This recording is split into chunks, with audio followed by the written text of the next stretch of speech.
CIST, un lot de consolation qui a belle allure.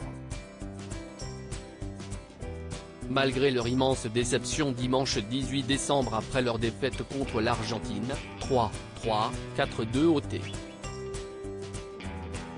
À point B, en finale de la Coupe du monde de football, les Bleus de Didier Deschamps toucheront le jackpot. Car, d'après les informations du Figaro, la Fédération française de football, FFF, vient d'empocher 28,5 millions d'euros suite au brillant parcours des tricolores. Une belle somme, qui reste bien évidemment inférieure à celle octroyée à la victorieuse Argentine, qui recevra 40,2 millions d'euros suite à son sacre.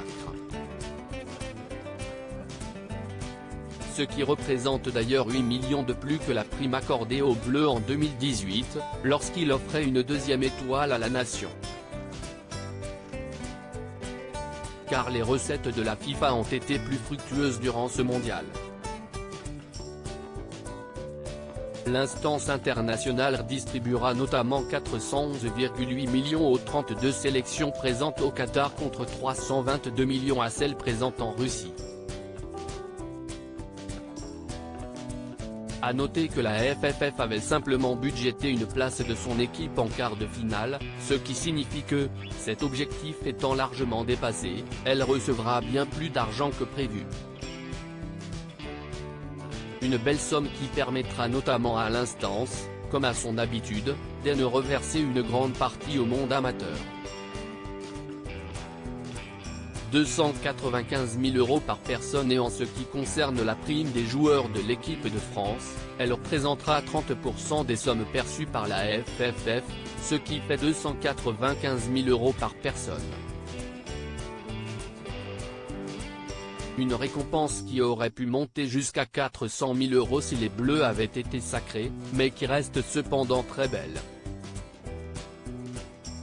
Négociée par les cadres de l'effectif, elle visera les 26 joueurs initialement sélectionnés, dont Karim Benzema et Lucas Hernandez, forfaits prématurément pour le tournoi pour cause de blessure.